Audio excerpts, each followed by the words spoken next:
Get down. Shankers, slicers, scolars, pullers, hosel rocketeers, and even you cheeky scratch golfers. We will improve your golf game and hopefully let you enjoy the greatest and most frustrating sport on the planet.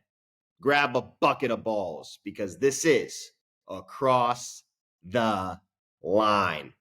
On episode 2 of Across the Line, the PGA Tour makes it rain and then gets brutally rained on. Waco wins, but falls. A pair of top 5 players withdraw. The greatest show on grass is overshadowed by Vegas, baby. And finally, we break down and give tips on crushing your irons. We tee off the show today by discussing this past week's Pebble Beach Pro-Am. Wyndham Clark had a dazzling 60, shooting 12 under this past Saturday and posting the course record of 60. It was set to be an exciting finish with Clark paired with the flashy Swede Ludwig until Mother Nature came and completely shortened the tournament to 3 rounds for the first time since 2016. I will start with you, Mason. Give me the main takeaways from the tournament. And is there an asterisk next to this win for Clark because of not competing in the final round?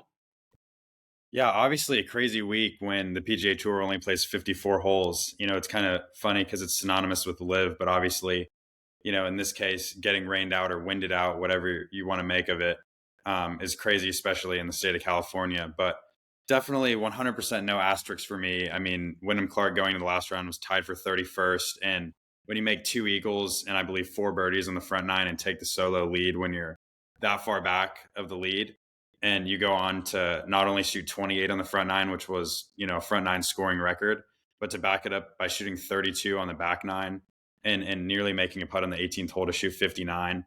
0% chance of any asterisks there because, that 60 was one of the most impressive rounds I've ever watched. And I think one of the most impressive things was the bogey that he actually made on number 12. And it was clearly the worst score that he made on the day. But the fact that he made that putt off the green, I think was incredible. And the fact he made 2 birdies after that really shows that he's an incredibly worthy champion.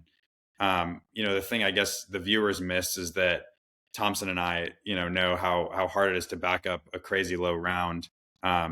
We've shot a few low rounds in our time, and we've seen a lot of our teammates and friends shoot super low rounds, and we know how hard mentally it is to go into that last round or go into the next round and go and back it up. Because a lot of the time, you might be 5 under through 7 holes in that first round, and then the following round you might be even par through 7 and think you're way behind. So from a mental standpoint, it's very difficult. And obviously, as a viewer, we weren't able to experience what Clark was going to do in the last round. But obviously, him walking out with $3.6 million, wealthier, I think he 100% deserves, the victory this week with no asterisks. I don't think the final round excluded. Yeah, I think I don't know if asterisk is the right word, but we definitely missed out. Like Wild Bull introed, it would have been so fun to see him and Ludwig battle it out a little bit. Ludwig's up and coming.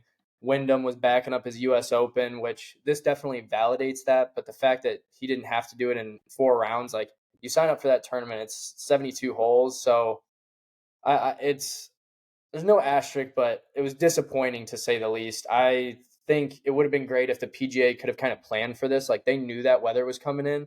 So if they could have tried to plan, all right, on Saturday, we're going to get in 36 holes. I know the logistics of it may have been difficult with the bigger field and no cut event, but I think you got to do your best to get in the 4 rounds. It's not Wyndham's fault, though. He won the tournament in what it was played in. So he can't really do anything about that. I also saw some people on social media saying that it shouldn't count because it was lift clean in place. I don't know. What's your take on that? 'Cause I thought that was crazy.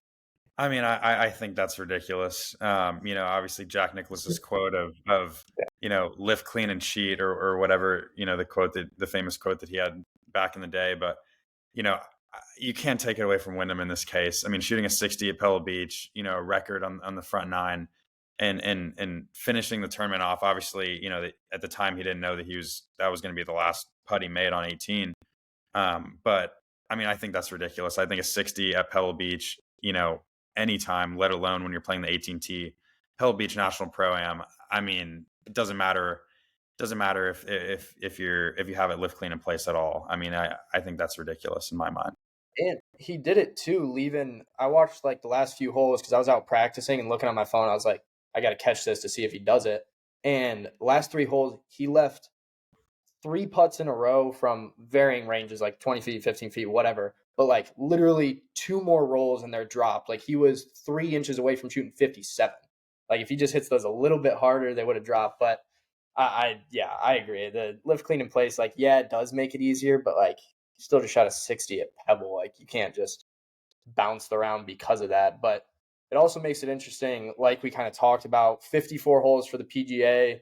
A lot of the PGA supporters say that, LIV should be discredited because they only play 54 holes. Meanwhile, Joaquin Niemann just shot a 59 in the LIV event, won in a 4-hole playoff against Sergio Garcia, but he dropped in his world golf rankings points and Wyndham jumped up. So, Wild Bull, I know this is making you wild. So what's your take on all this?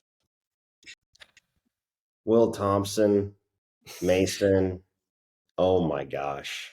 I mean, this is absolutely, it's insane, guys. I mean, are you kidding me? Are you freaking kidding me? You got Joaquin Niemann. He's one of the best and brightest and biggest stars in golf, okay?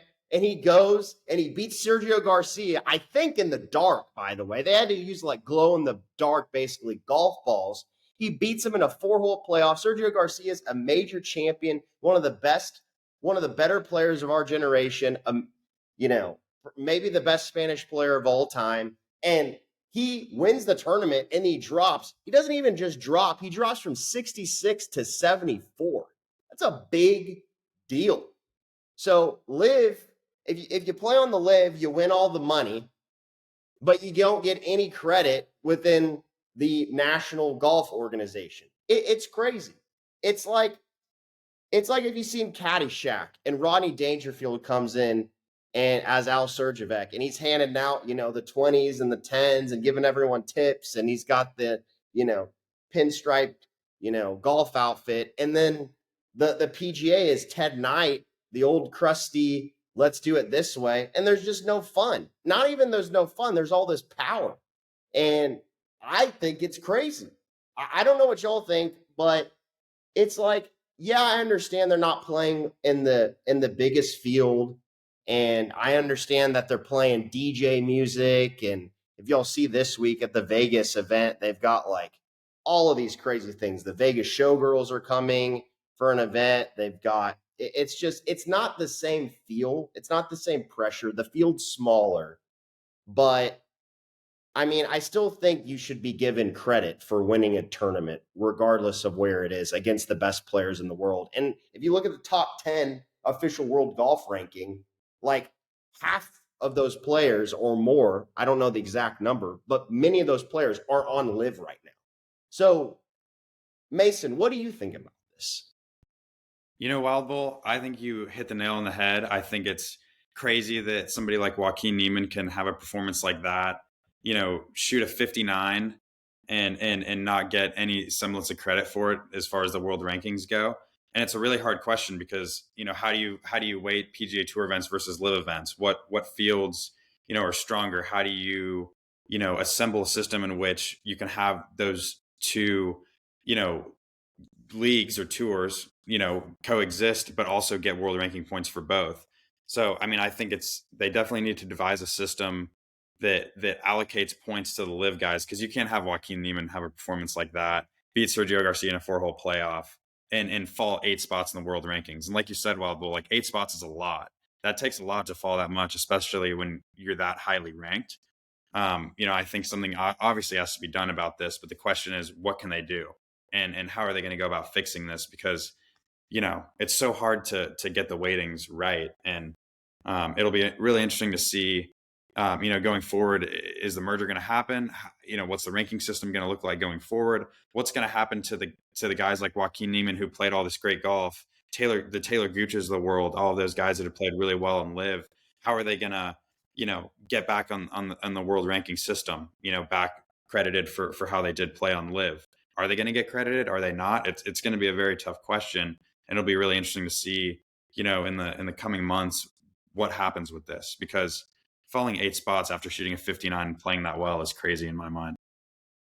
Yeah, that is crazy. When this all started, I was fully on the side of the PGA Tour, and I was like, okay, live guys, like they're gonna go sell out for the money, like take the money and run. And now you don't care about your legacy and none of that. But as it's all played out, it's like so clear that the PGA Tour has handled everything terribly as well.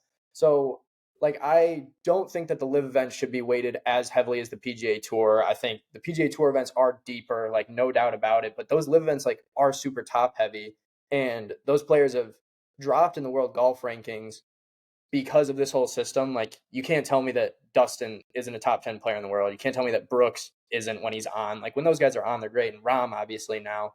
So they definitely need to do something to bump it up. I completely agree with y'all. The fact that he dropped 8 spots after winning is crazy. But like, to be honest, I think the moral of the story with like this whole argument as it goes on is just like golf can't be split into 2 tours. Like it's too niche of a sport. Like you need the best players playing and competing against one another, whether it comes back to the PGA, whether it's live, whether it's a whole new thing. I don't really care. But like the fact that we have to watch 2 different events to watch John Rahm and Scotty Scheffler, and they just aren't at the same tournament playing against one another is like wild to me. But props to Joaquin. It sucks that he, didn't get any world golf rankings points from that, and Wyndham did, but it's a broken system right now. It's completely broken. And this is exciting, guys, because Joaquin Neiman really needs to listen up, because what happened to him is what we call on Across the Line the official BS of the week. It's crazy, guys. It's absolutely insane. And then some other insane stuff that happened directly relating to this is that the Strategic Sports Group last week just poured $3 billion into the PGA Tour. What does this mean for the PGA? And are we going to see, as Will mentioned earlier, are we going to see a merger of this live PIF by the end of the year, or what's going to happen? And the first thing I want to ask before y'all get into your thing, and it's like there's good stuff, I think, from live. Like they're doing some fun things. They're adding some more technology. If y'all saw that they signed some deal with Google recently, I believe. Yeah, and it allows for you to watch any player at any time, so you can tune into your favorite player. I like that they add a little bit more like the music and stuff. I understand a golf tournament is serious. It's a gentleman's game. You got to take it seriously. There needs to be some noise. There needs to be some noise cancellation, or whatever you want to call it, noise monitoring. But having a little bit of fun and spontaneity that the Liv's providing, I think the PGA could use that. It's kind of like when you watch Happy Gilmore, and Happy Gilmore is the big stud who comes up and he provides and he gets the crowd going. And Shooter McGavin is the guy who everyone hates, and he's the stereotypical jerk on the PGA Tour. And I think they need to kind of use a little bit of both sides, but they don't have to go extremely crazy like Liv's going. And then they can take the good from the PGA and make it the best golf league in the world. So, guys, jump in. What do y'all think? Yeah, cool. They're pumping a bunch of money in. That's great. But like again, kind of like I just said, like the main problem is that it's split. Like golf, there's not enough golf fans to watch 2 events. Like that's like, maybe you could split up the NFL and that would work because it's such a huge sport. But even then, it's like everybody should be playing together. I love the team aspect of live. Like I think that in itself is a really good idea, because it's like if you're a fan of the NFL, yeah, there's some cool players like, oh, Mahomes is a big name, whatever, but people are attached to their sports team. Like they're going to buy tickets and buy jerseys and turn on the TV to go root for the Lions, and no sense, the Houston Texans, the Giants in my case. Like I want to go see if my team's going to win. And again, like golf, there are some cool personalities. Again, the issue that so many great personalities left with, like the Brooks Bryson beef. Now we don't even get to watch them unless it's over there. So like I think if they can formulate it in the proper way, creating a team and getting people behind kind of like a team brand would be cool. But yeah, again, to like wrap it up, $3 billion into the PGA is sweet, but they have to use it properly. And again, like moral of the story, like you got to get everybody playing against each other again. I don't care where it's at, but like I'll tune in wherever it is, but we can't have it split up. I don't know what you think, Noam, but that's my take on it. I fully agree, and it's really interesting what they're doing here with the strategic sports group. All the people getting involved. Billionaires like Steve Cohen, owner of the New York Mets. Hedge fund guy in New York. You have Arthur Blank, founder of Home Depot. All these people getting involved. Fenway Sports Group. It's pretty interesting to see all of these incredibly smart people, in groups get together to assemble this fund of $3 billion. How is it going to be broken up? We don't know, right? And so there's a lot at play there. How are the players going to get compensated? It's just a whole mess, and I feel like so many people don't know what's going on. They don't even know. The investors don't even. The PGA Tour doesn't even know. They're just like doing it. Right. And so it's going to be interesting to see how it progresses because, it seems like they're kind of flying by the seat of their pants right now. Like they don't even really know what's going on. They don't know what to do, what initiatives to take to keep up with this LIV disaster that it's been, the past year and a half or past couple of years. So it'll be really interesting to see. Obviously the PGA Tour is trying to give the Rory McIlroys of the world, the Patrick Cantlays of the world more skin in the game. And it'll be interesting. I don't know how it's going to play out. But when you're going against, the Saudi Public Investment Fund where they have, nearly, $1 trillion to play with. I mean, whatever $3 billion fund, you can throw at, yeah, that's great. But, you're going against a Goliath and I don't know how they're going to be able to compete with it. I just think everybody loses until they come together. Like the fan loses right now, like 100%. Like if this $3 billion getting pumped in, like cuts down on some commercials in the PGA. Cause like, dude, I turn it on and like, I obviously love watching golf and I play every single day, but I see 3 shots and then they're cut into a commercial. I'm like, I don't want to sit here and watch this. It's a pain. So maybe that would help. But like, again, they got some figuring out to do. Definitely. Well, and another big thing is that it's like they're giving equity and ownership to the players. Like that's Yep. their big selling point. Like Webb Simpson, he's the head of some committee, right? Yeah. I think, yeah, he might be taking a He's role. like the head of some committee. He came out and he, talked about, how it's so great and all, which, that's great that they have some skin in the game for sure.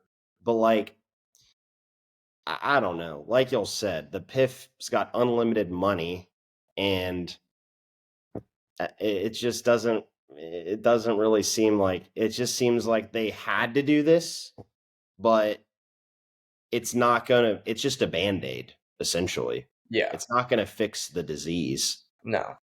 Right. So- And the PGA Tour as a non-profit organization, so they have limited capabilities in taking outside investment.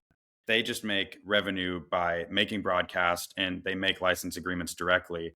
Whereas this new structure with, the SSG, if you will, the Strategic Sports Group, it gives the PGA Tour the ability to get that investment that they couldn't get prior to it, to give the players an ownership stake.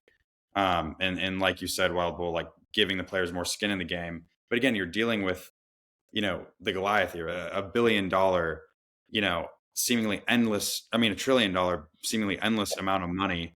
And it's just crazy what they're trying to do. And they're doing it in other sports. Obviously, they've done it in tennis. They're buying Premier League teams. They've done it with Aramco and Formula One.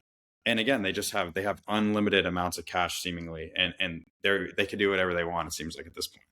Yeah, that's the only other thing that just kind of makes me frustrated about it too, is like they have all this money and it's not like LIV is really winning. Like they're taking some players and like paying them boatloads, but like their ratings for like viewing, like it's not like a bunch of people are tuning in, and it's probably growing a little bit more. Like cool, maybe I'm more inclined to watch because Rom's over there, but like again, just like the people trying to watch golf are losing with all this. Like, I don't really think there is a winner, and that's the issue.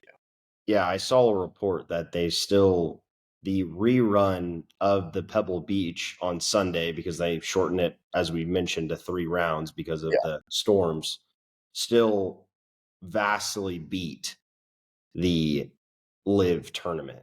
But Exactly. I'm telling you though, I'm from starting this podcast, from talking with y'all to looking at the news, I'm starting to want to watch the LIV now, because the one thing that we could talk about another week, I don't know if they fixed it or not, but the crazy scoreboard that literally makes me dizzy. I don't like on LIV, but I think they might have fixed that or tweaked it. But I mean, it'll be interesting to see how it works this week, and we're going to talk about it later. But with the Vegas tournament, because you got the Super Bowl and you got it in Vegas, and you got the LIV tournament this week, so that's very exciting stuff. Well, we are now introducing a new segment on the show called Bye Bye or Stay Miss American Tour. Here are the 3 players in question: Xander Schauffele, Victor Hovland, and Rory McIlroy. Xander and Victor, after an okay week at Pebble Beach, withdrew from the field at the Waste Management, and Rory McIlroy leaves this top players group chat, which I don't know how you golfers, like, what the whole politics is with that. I don't know. I don't know. Y'all know these guys better than me, but like, who do y'all think's gonna stay on the PGA Tour this year? Are we seeing bye bye to Xander, Victor Hovland, and Rory McIlroy by the end of this year? What do y'all think? Will Thompson, give your first pick. If we're talking these 3 guys, I think Xander for me is the most in question. He was kind of like rumored with the the Ryder Cup stuff going on, saying they should have been paid kind of in that mill. And then I've seen some LIV rumors, and now he randomly withdraws. So if I had to pick, I wouldn't be surprised if he took the money before anything really came together. I know Victor withdrew too. Gnome has a take on that I didn't hear. I'll let him get into that. But Rory, like, I think the thing with him is, leave in the chat, whatever you want to call it, he was so into it and like backing the PGA Tour. He was like the poster boy. They were putting him up in interviews, and he was like just putting his life on the line to support him. And then I think he slowly realized, like, wow, they're handling it terribly. Like, these guys like probably aren't even really on my side. Like, they don't know what they're doing. So then he gets off the committee, gets off the board, and now my whole thing is just like, shut up. Like, shut your mouth. You already went out there and said your case. You admitted that you were wrong. Sure, you can admit that you were wrong and be like, okay, maybe they are doing some good stuff. Overall, it could end up being for the betterment of the game, but like, you dropped out of your spot to be able to like talk and support anything. Just like, shut up. You're just digging yourself a bigger hole. So now the people that were dissing him for supporting the PGA can be like, oh yeah, see, we were right. And the people that were on his side are now like, well, what the hell are you doing? He's not in a good light with anybody. So I just think he needs to cut it. I don't see him going to LIV. I just think he needs to sit down for a sec. But no, I'll pass it off to you to give your piece on it. Before Mason, so just to clarify, you're saying bye bye to Bye-bye. Xander Schauffele, Yeah. stay Victor Hovland, stay Rory McIlroy. I think so. I think Rory's for sure a stay. Victor, he's got like the European aspect. I know a lot of the international guys have gone to LIV, but I see Victor as a guy who still wants to win some majors and like make sure his world golfing rankings are in order. Ideally, for now, before it all comes together. So I see him staying, but I think Xander might be a guy to grab the cash. Okay, Mason.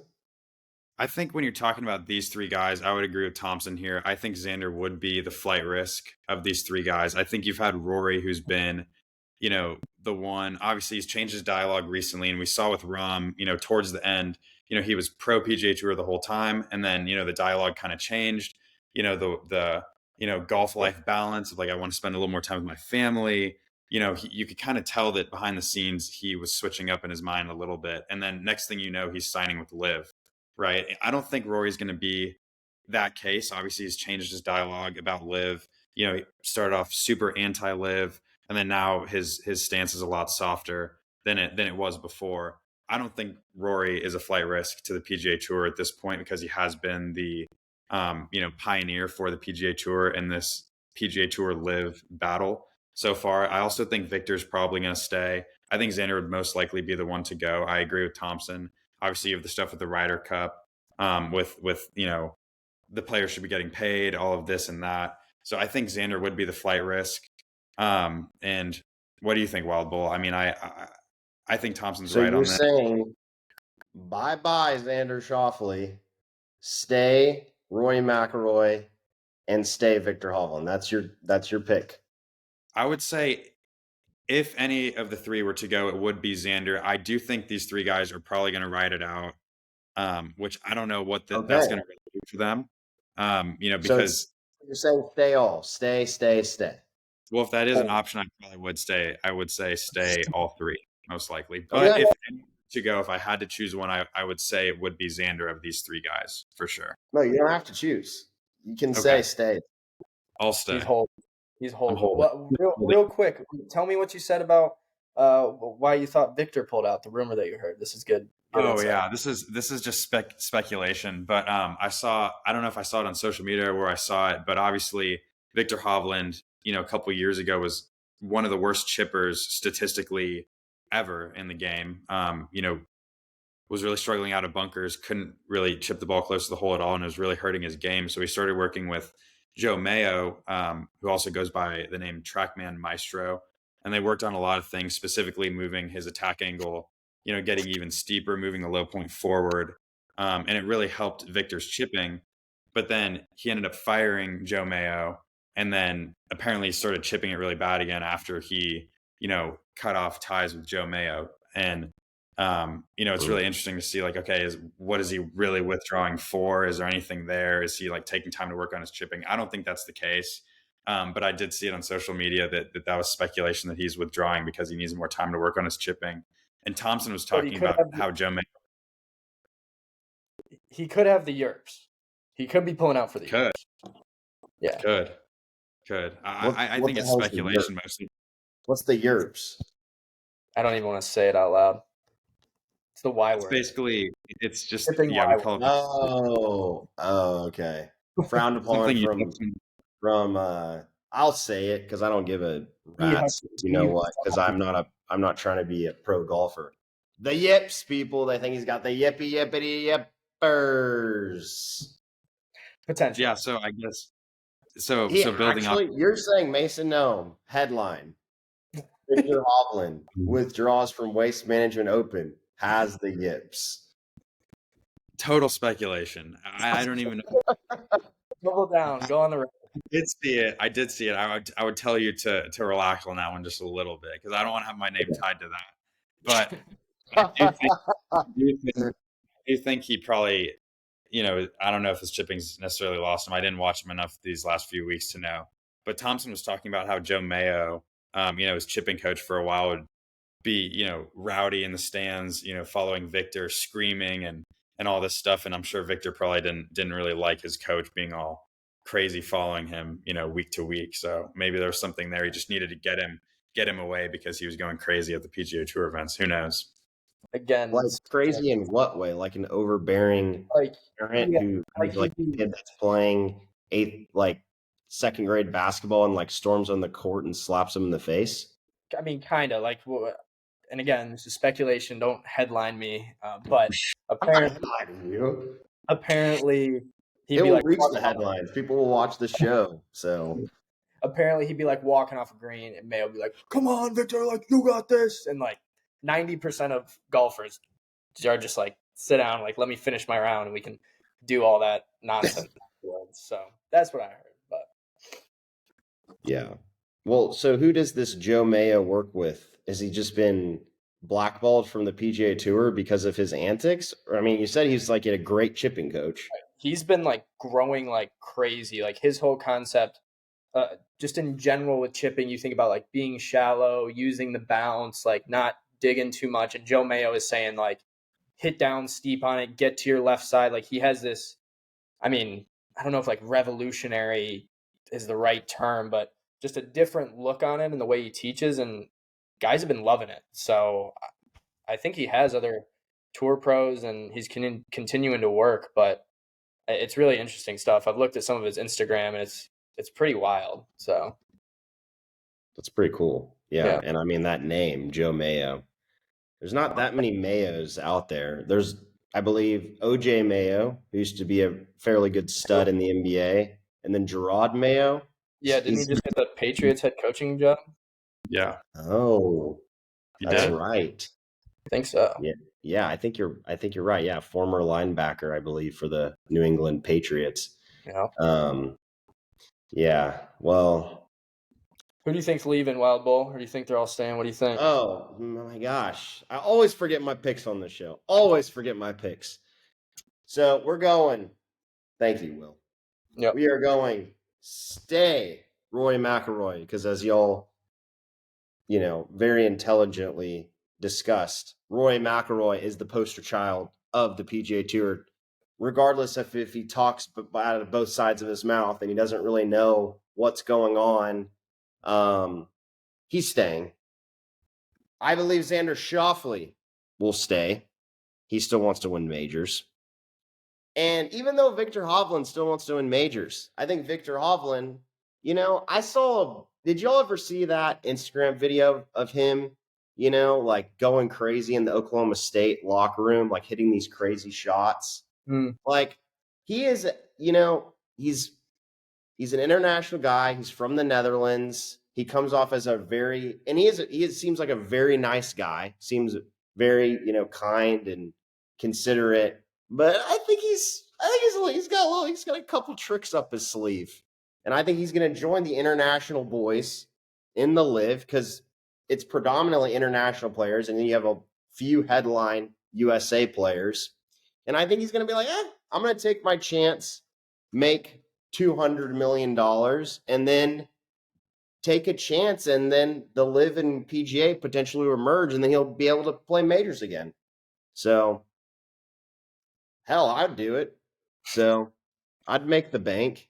It's so much more fun to play on LIV too. You got no stress. You get to listen to music while you play golf, and you have a salary, and you play on a team, like Will Thompson said. The team, baby. If your argument is I want to play less golf for more money, I can't really blame you. Right, and most likely Bryce we'll got chance all this time to. Oh, sorry, Mason. What'd you say? Well, and most likely you'll take more money for less golf in the meantime, and then you'll most likely be able to double dip and still keep your tour status, or at least have a way back to when you do merge. So I feel like the players that aren't taking it are just losing out on a ridiculous amount of money. You might not play as many tournaments in the meantime, but chances are you're going to be able to double dip on this and walk away with a lot more money in your. And to your point, Mason, that deal, if you'll know, in the deal, it leaves room for a future co-investment from the Public Investment Fund, the PIF, from Saudi Arabia. It literally said on PGA, when I looked at a YouTube video from NBC News, like PGA Tour News, it said that was one of the bullet points. So they're literally like, please come back. Like, we need our headline, Dustin Johnson, Bryson DeChambeau, Brooks Koepka, Joaquin Niemann. We need them back on the PGA Tour. Right, Will T? Yeah, and they do. They need, they do. Everybody's got to play together. And the only other thing is probably discussion for another day, but the fact that some PGA Tour pros aren't going yet, there's got to be some backdoor shit going on. 100%. Like if there's $300 million in front of a Victor Hovland or a Rory might probably worth billion with what they've been playing LIV guys. But for those dudes, there's no way they're saying no, I don't want the money. I'm good. I'm going to stay on the PGA. There's stuff going on for the PGA to be no, hold tight. We need you here for a sec. Mm-hmm. And we'll try to get this figured out. But again, I don't even think they know what's happening. So yeah, it's it'll be interesting to see what happens. But boys, we've got a wild week of sports coming up with the rowdy Waste Management Open in Arizona. It's the only thing actually on the PGA Tour that's any resemblance, in my opinion, of the LIV or of anything Happy Gilmore-esque, anything rowdy, anything super fun from that perspective of people crushing beers, yelling mashed potatoes, and just having a dandy time. But of course, we have the Super Bowl this week. The LIV tournament is in Vegas.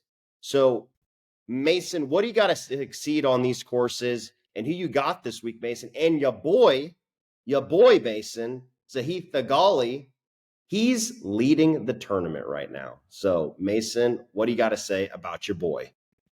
He is a nice little 6 under for Sahith today, and it looks like play suspended right now. But in 2022, I had the chance to play the Waste Management Phoenix Open course, TPC Scottsdale, and obviously without the stands being up, hole 16 looked completely different. And I did miss the green, so thankfully I didn't get booed that day, but I would have, if I were to be playing right now. The course is set up very interestingly. I think for the tournament, when we played it, the course is very dry and fast because when you play it in June, the ball goes forever. And it is Phoenix, so the ball tends to go pretty far anyway. But you're not playing at crazy high altitude. And now playing in February, it's a very different golf course.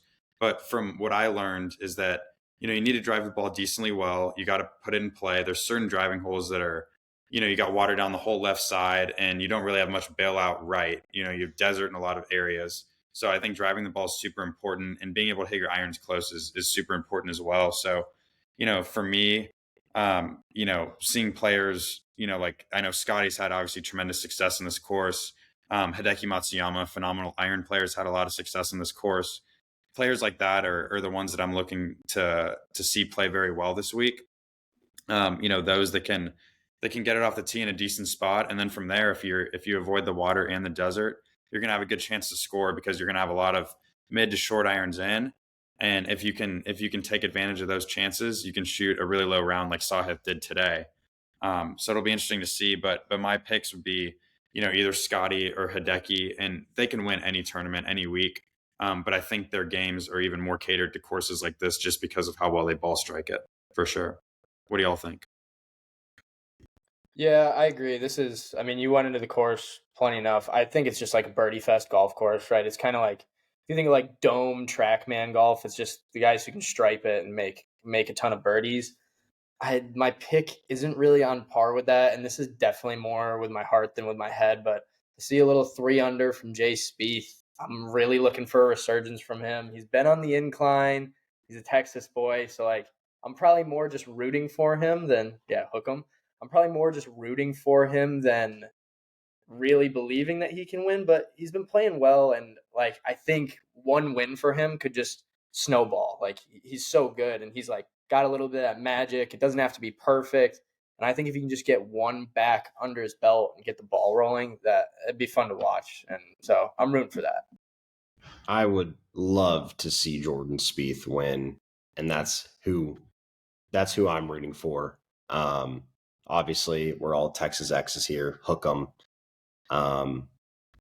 Yeah, and that it would be cool to see him go on a little run. And he's got even a better chance of going a little run on the PGA Tour because all those great players are on the LIV.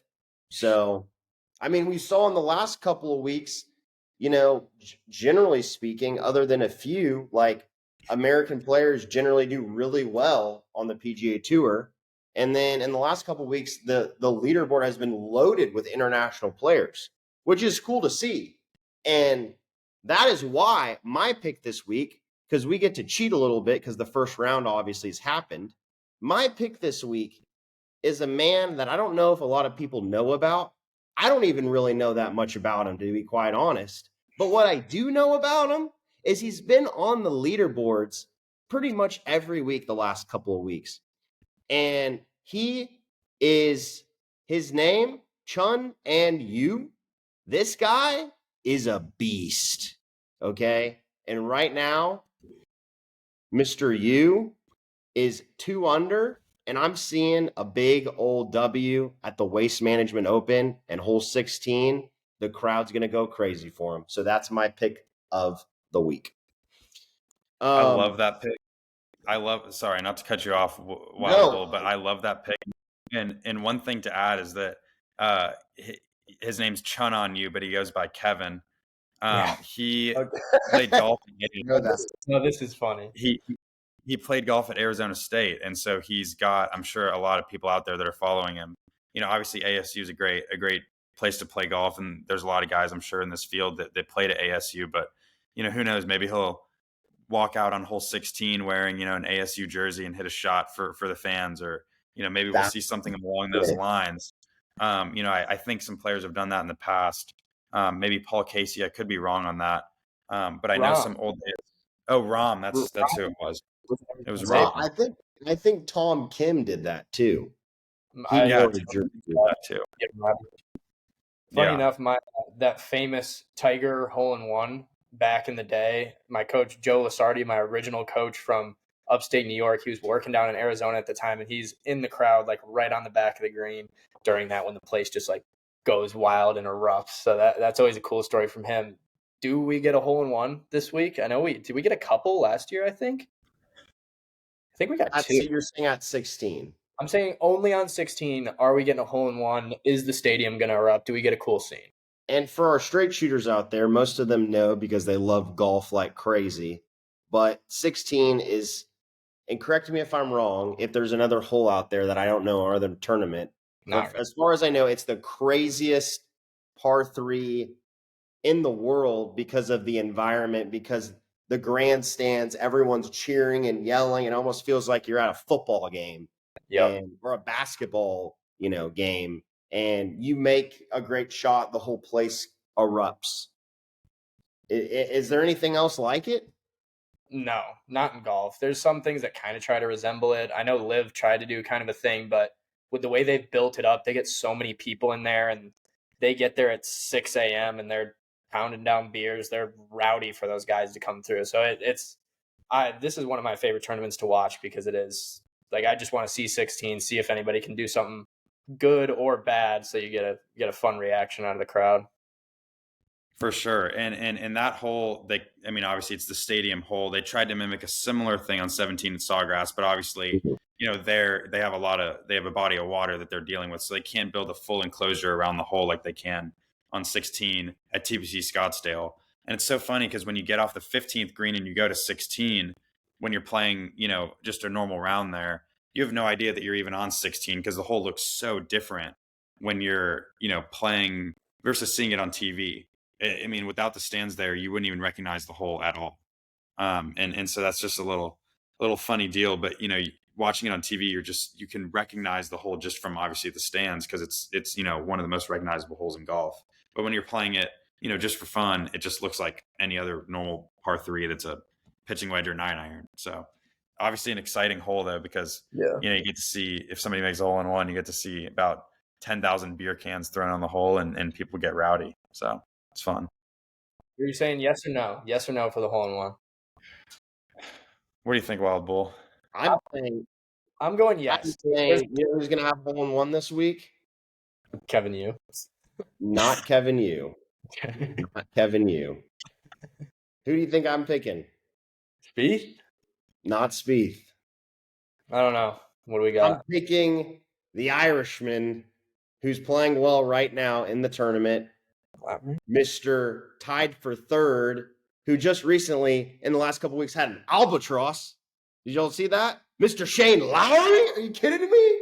Yeah. He's going to have a hole in one this week. He's on a streak, baby. And the Irish, those beer cans be flowing for them too, so it'd be pretty fitting. It's the luck of the Irish, baby. Come on now. Could be. Mace, you got someone? Gosh, a pick for a hole-in-one is so brutal because you only have, you know, 2, maybe 4 chances to do it. At least Gosh, I'm looking at the leaderboard. Oh, I do think there is going to be a hole-in-one. As far as who it's going to be, I have no idea. I think there will be a hole-in-one. And how many beer cans are going to be thrown, I don't know. But I'm going to predict a hole-in-one for sure. I'll go Spieth hole-in-one on 16 on the final day to get back tied for the lead. Birdies on 17, par on 18 to close it out, and then he catches the dub. Who is he playing against? Kevin Yu? order. Yeah, sure. Kevin, you, Spieth, and who was your pick in the final group? Scotty? Go with Hideki. Go with Hideki. Yeah, they'll all be in the final group, and Spieth That's is a just cool final. hammer one down with a hole in one. We're all going to be almost correct. And then I have another person who's going to make a hole in one. His name? Oh, I'm kidding. It's not someone who's going to make a hole in one. It's someone who got a hole in one, Mr. Mason Gnome of the Across the Line show. Mason, tell us about your hole in one and congratulations. Yeah, thank you, Wild Bull. It was at a pre-qualifier for the Mexico Open. It was my third hole of the day, so I started off with 2 pars. Get up on the third hole. It's kind of a long uphill par 3. I think it was 209 yards. I was just trying to hit it to the middle of the green, normal 5-iron, and pushed it a little bit, but caught it pretty solid. And it covered the right bunker by a couple steps, took a nice bounce, and couldn't see it go in.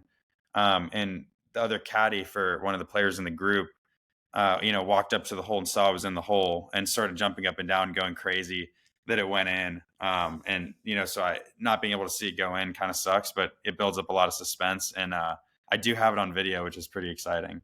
I think it's the first video I've ever gotten with a hole in one, but crazy stuff. And it was cool for sure. Yeah, that's insane. I mean, I've never had a hole in one, so I'm hoping that day will come in my lifetime. I've seen you, Mason, have a hole in one, which was incredible at hole 3 at Wannamoisett, legendary Wannamoisett in Rhode Island, Rumford, Rhode Island, Wannamoisett Country Club. Will Thompson, I've heard you've had some hole in ones yourself. I've had a couple. Yeah, I had one when I was super young, and then my favorite when I was playing with my buddies, just my middle school friends who are into golf, but not anywhere near scratch or anything. And I was a few under par through the first few holes, and then hooped one on number 5, landed it behind the hole, spun it back in, and they were happy for me, but also a little bit pissed and just kind of like, God, like this is annoying to watch you play so well. But that's probably my coolest one. Gnome's got 6 now. I haven't caught that. I was saying before, I need to go out onto the course and just take a whole day just going around the par 3s and seeing if I can catch up. Yeah, I mean, that's what I don't even know if I do that. I'll be able to get hopefully one in my lifetime, but we'll see. My brother's got a great swing, great power, but I'm a better golfer than my brother, and I saw him have a hole in one. So basically, Will Thompson, what you need to do is just be with me, play golf, and I'm just watch people go hitting hole in ones, but I don't get them myself. So, but it's pretty damn cool when your friends and family get hole in ones. So, Will Thompson, I'll just I'll be your good luck charm. Sounds good. You're due for one. You are due. I'm due for one. You are due. Clearly. That's pretty nice. The odds are in your favor. Like that. All right, boys. Well, we talked about the hole in ones. I want y'all to recap. Mason, you got into it a little bit. Recap what's going on with your games. What are you doing? How are you doing with your tournaments? And also, how can maybe some of your instruction help some of our straight shooters, whether that's mechanically, mentally? What's going on? Absolutely. February for pro golfers, if you're not on the PGA Tour, which Thompson and I are not currently on the PGA Tour, obviously, it is kind of slow. So right now we're practicing a lot. We're playing the tournaments that we can, a lot of mini tour stuff, a lot of qualifiers. So we're busy with that, but it really starts to build up in March, at least for my schedule. And I've been working really hard on my game. The last 3 months, I think have been very productive for my game. I think I've been making a turn for the better. Started working with Mark Blackburn out in Birmingham, Alabama, who's been very good for my game, and been working on a lot of stuff with my mental game coach, who we mentioned in the first podcast that Thompson also works with, Dr. Brett McCabe. So I've been working with them quite a bit, and it's been really, really good, last couple months, and I'm just excited to get going. Thompson and I had a talk yesterday or the day before. We've been struggling with some mental stuff here and there, but it's really good to have somebody like him to run ideas off of. And it's been really good to just be able to, try to get better at this game. And it's been awesome. Yeah, couldn't agree more. I think we've been on a little bit different a schedule. I've kind of been playing in a bunch of mini tour stuff and like getting in rounds where I can. And it's kind of like you, like was struggling, really struggled last year, first year as a pro, playing in some stuff, kind of nervous about the whole transition and really not super confident in myself. And the start of this year has been better. Took a little bit of a break, and one thing we talked about with Brett big time was like you have to commit to your shots, whether you're playing with your buddies, having a few beers, or you're on hole number 16 with however many thousand people watching you. It's not always the shot that you're supposed to hit, but it's the one that you know you can pull off the most. So my whole thing, we talked about it. There was a T-ball a couple weeks ago where it's like this really weird dogleg par five. You have to hit a perfect shot to hit it over these trees, keep it in the fairway. And if you mess it up, you're out of bounds or in the water. And I was talking to Brett. I said, look, like I told myself I was going to hit the driver. I've really been struggling with the driver, and I wanted to prove to myself that I could pull the shot off. Completely duck hooked it, hit it OB, ended up making double. And then I talked to him afterwards. The second day I went out, played the 4-iron, played as a 3-shot hole, and lipped out for birdie. And he said it's not always about what you're supposed to do or what everybody else in the field is doing. If you believe your best opportunity is to go 4-iron into the fairway, another 4-iron, and then a 100-yard wedge, play it that way. Like 9 times out of 10, you're going to have a really good look at birdie. Worst score you're going to make is 5. So moral of that story basically for the listeners is just like play your game, play to your strengths, and hit the shots that you know you're comfortable with. If your buddy hits a driver and rips it down there and you're like, gosh, this T-ball doesn't fit my eye, pull out a 4-iron if you can get it within 150 yards and still play the hole properly. As long as you can commit to it and believe in yourself, like the mental game is such a huge aspect of golf. And then mechanically, I just saw my coach Todd Anderson at TPC Sawgrass. We worked on some stuff with the body movement and everything. It's a little bit complicated to get into. If you want to check it out, I just posted a TikTok on Will Thompson Golf. You can hop on there and get all into the details, but that was really productive for me as well. So I think we're looking on the up and up. It's getting better. Yeah, Well, yeah. and just building off what you said, Will, I know that was one of the topics of conversation was, not hitting that driver that second day of the qualifier for you. I had a very similar instance in this last round, the qualifier that I just played, where for whatever reason, hole number 12 just did not set up to my eye. And it's kind of a reachable par 5, but for whatever reason, I just didn't like the way it looked with driver in my hands. And, I planned on hitting driver, but for whatever reason, when I got up on that tee box, I just didn't like the way it looked. I couldn't see myself hitting a good shot. And just as you said, what we've been talking about with Brett, you don't have to hit the driver, if you don't feel it. Go pick another club out of the bag. Pick a different shot shape. If you don't like hitting a fade on that hole, try to hit a draw. If you don't like hitting a draw, then hit a different club. There's definitely a shot that you can play that you will have confidence in, and that's the shot you should play. And, just thinking about it from that perspective, it seems super easy. But, when you get in the heat of the moment, and you've pulled off that shot many times before, it's really easy to just hit the driver. But in that case, we probably would have been a lot worse off if we're uncommitted to a driver as opposed to just hitting a 4-iron or a 2-iron down the middle of the fairway and trusting our wedge game. So those are like the little intricacies, the mental intricacies of this game that, if you just don't feel it that day, do the best you possibly can, change your strategy a little bit. You don't need to waste mental energy thinking about why it looks weird to you. Just accept that it is weird and then change your strategy as a result of that. And that's been something that's been hard for me to master. And I know it's been the same for you, Thompson. But, I think having those reps where you do, put the driver back in your bag and you grab a different club and you execute that shot well, I think it does build a lot of confidence because it shows that, there's more than one way to get the ball in the hole and there's multiple ways to shoot a good score. For sure. The goal of golf is to shoot the lowest score. You're not supposed to go out and play how you're supposed to. You're not supposed to rip driver 330 down the middle every time. However you can shoot 72 or whatever your low score is for you, like go play that way and try to get better and figure it out after the round if there's stuff to work on. Absolutely. And we will show it this week, but it goes to show we've talked about it before, just personally, but Mr. Tom Brady and Patrick Mahomes, they're playing in the Super Bowl this week. And we forgot to, we need to mention our Super Bowl picks, and we'll ask Mason as well. But I got the Chiefs this week because It's Patrick Mahomes. I mean, come on. Yeah. I don't. Brock Purdy he needs to get a lot more credit than he's been given I in agree. the media, calling him a game manager and whatnot. They're in the freaking Super Bowl for a second year in the row. So he's obviously really good.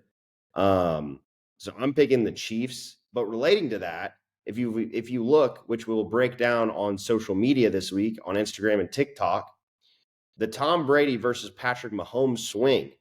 Tom Brady's got an aesthetically better swing, but Patrick Mahomes does this bullet cut that the Will Thompson and Mason will talk about.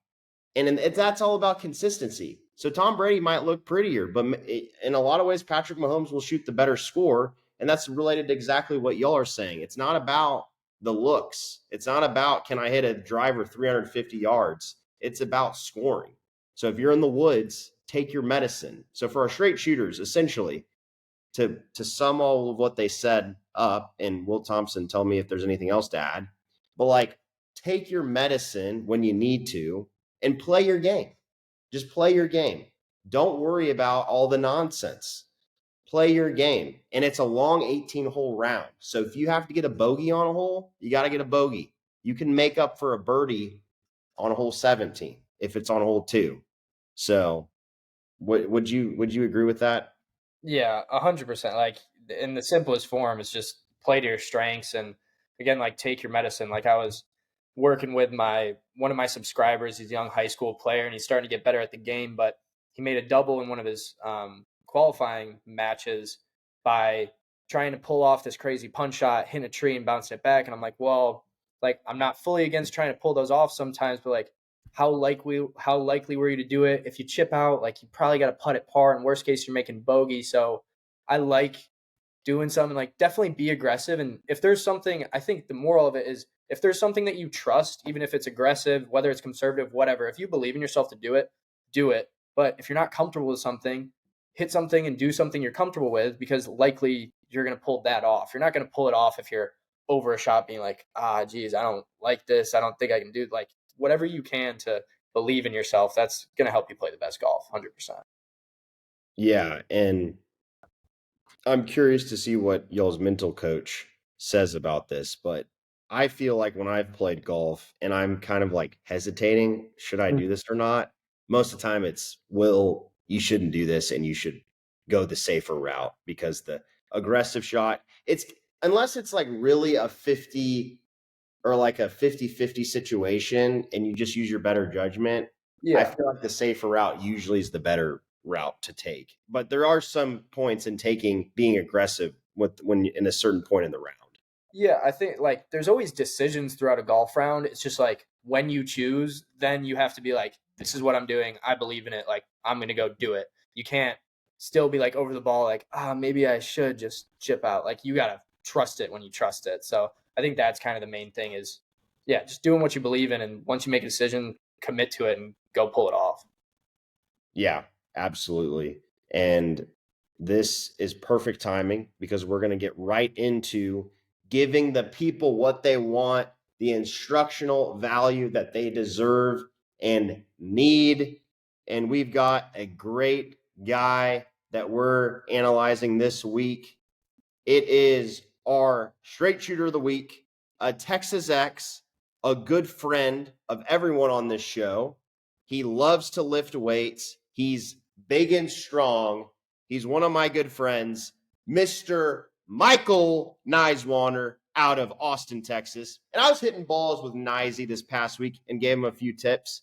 And he was on a recent golfing trip in Arizona at Silverleaf Country Club, which just looks downright beautiful. He told me actually John Rahm has a locker there, which is pretty cool. And I gave him a couple tips when we were on the range the other day, and I told him to send us in a video. So this is us at Mo Willie. I took the video of his swing, and Will T and I are going to get off camera, and we're all going to get off camera for a second. And then we're going to look at the swing of Mikey Niswander right here. And then Mason's going to get into the good lesson portion. So I'm going to get off camera right now. Perfect. Yeah, so just going over his swing quick. Clearly he's a good athlete. He's like you said, lifts a lot of weights. He was a power lifter at Texas, so he's got plenty of strength behind it, but we got to get him moving a little bit more efficiently.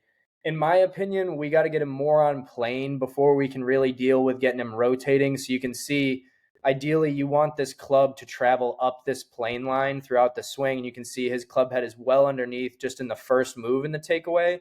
So having him feel like his hands kind of stay in and the club head stays outside, getting him swinging more out in front of him in the takeaway. Same deal at the top. It's really flat. This left arm's way across his chest. We want to see this left arm kind of covering his right shoulder at this point instead. So again, same deal. He needs to be more upright, more out in front of him. And then it kind of comes down on the same plane, just underneath, heels going towards the golf ball, and then swings way out to the right. And there's some definitely early extension. His hips come off the wall. His head backs up a little bit, but in my opinion, we got to get him swinging a little bit more on plane before we can get him rotating properly. And I think that might even help him. So after seeing this, now we got Mr. Gnome over there giving us the demonstration. So we'll let Gnome take this over from here. Perfect, Will. Thanks for that clean transition. And now we have the beautiful 16th at TBC Scottsdale up on the screen right now on the simulator. And just as what Will was talking about, Michael, obviously a very strong person, but he's not really using his body that much. He's basically swinging a lot with his arms, and Will was drawing all those lines. So basically, Michael's swinging very much this way, where he gets under the plane, and the club exits to the right, the club flips. We want to kind of get rid of that. So I have a head cover right here that you can see. It's on the inside of the ball. You could also place it here, but the intention for this drill is to get Michael to swing more down the plane line. And if Michael were to swing the way he's swinging right now, he'd probably hit this head cover. So Michael's thought should be, okay, I need to take away the club a little bit more down this line, not hit the head cover. And then on the way down, I need to deliver the club to where I don't hit this head cover. So the club will naturally be more this way. And I'm kind of overdoing it right here as opposed to like under and this way. And as a result of that, he's going to hit a lot better iron shots. They're going to be a lot more solid. And he's going to have more control as to where the ball is going to go. And he's going to hit the ball a lot farther on top of that. Another drill you could do, and I'm improvising here because, obviously we're on a hitting mat, is you could put an alignment stick into the ground like this, and you could kind of do it to the same kind of line as the shaft of the club. So I kind of have these lines somewhat parallel right now. And you can just get videos down the line of Michael swinging, and you want the club kind of coming down where you don't hit this club, but you don't want it to be too much this way either. You want it to kind of be parallel down this way. It means he's swinging on plane, he's using his body, and he's going to be able to exit more this way as opposed to out to the right and super flippy with his hands. So he can use his body. Yeah, and right now with both of those drills, he'd be hitting the head cover or the alignment stick on the backswing, and he'd be hitting it on the way down. So for him, he's probably likely going to have to feel like that thing goes way outside and comes down way outside as well in order to get him on plane. The difference between feel and real is sometimes weird, like a weird concept to get. But if you're way underneath the plane line, you can feel like you're chopping wood, and you might still be underneath the plane line just because it's a tendency of yours. So you got to really exaggerate in the game of golf to make some changes, as Gnome was kind of demonstrating there. Exactly. He's so much. Definitely. Sorry. I was just going to say, Mace, I definitely have had to make some significant changes and had to exaggerate a lot. So I get that. And then also, I know we're dealing with the mat situation, so you can't put the stick all the way into the ground. But like, where would you put that, like, relative to your body? Because I almost feel like this drill is something potentially great for me, and I want y'all's help on my game too, selfishly. But the club the the club head cover seems a little bit more simpler, but the stick seems almost like it could be, just as effective. What would you say for Nizey? Because I don't want him to overthink, I think it's whatever he feels is better for him, right? Like golf is weird. Like if he likes the look of the head cover better, great. If he likes the alignment stick better, great. Or if he wants to just focus more on ball flight, you could just go tell him like, hey, go hit some shots that start left and fade, because that would force him to be more on playing a little bit more out to in instead of so far in to out, swinging out to the right. So there's a combination of things, but no, you can get into where you would place that alignment stick in relation to the golf ball when you're doing it on grass. Absolutely. So obviously, this is a driver shaft, but you could do this also with an alignment stick. And I'd probably jam the alignment stick in the ground somewhere around here. And Thompson, tell me if you think it needs to be closer to the ball or further away. But I think this is a good happy medium distance, because it would give Michael enough ability to swing up this plane line and swing down it, where he's going to hit it if he's swinging the way he is right now. But also, it's not too much the other way where he gets that going on. You kind of want to create that nice little path to this line. And, if he's going to set up the head cover drill, which, as Wild Bull said, is much simpler and probably safer for the time being, you'd want to put it either on the inside of the ball.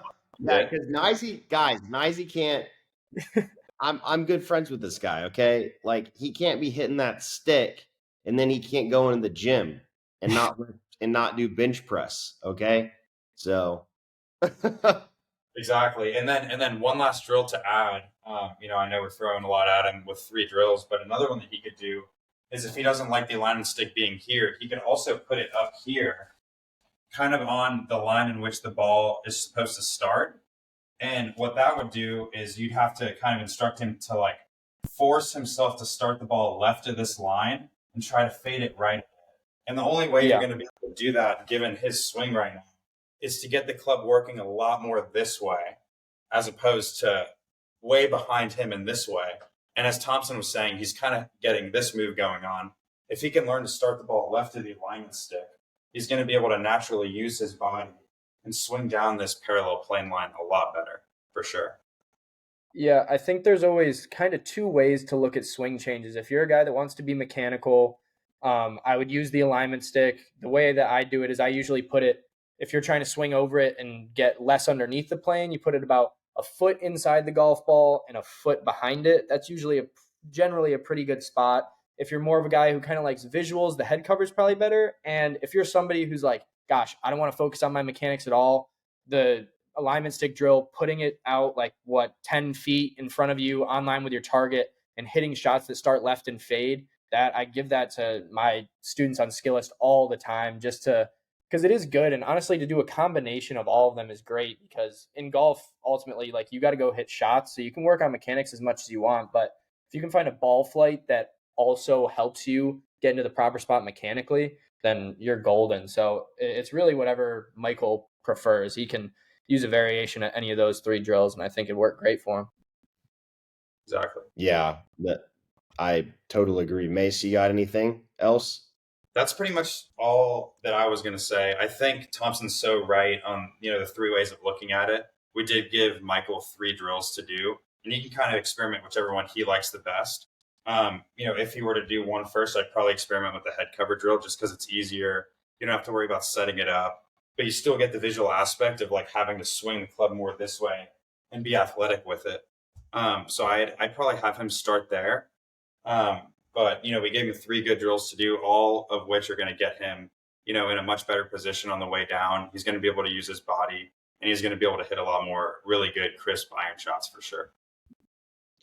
Yeah, and I'm super excited because he told me he was hitting it a lot better when he was on the trip, when I gave him a couple tips. And this is just going to even speed up his game and make him this guy, I'm pretty sure he's going to break 100 or he's going to break 90. It's either 100 or 90. It's going to happen soon.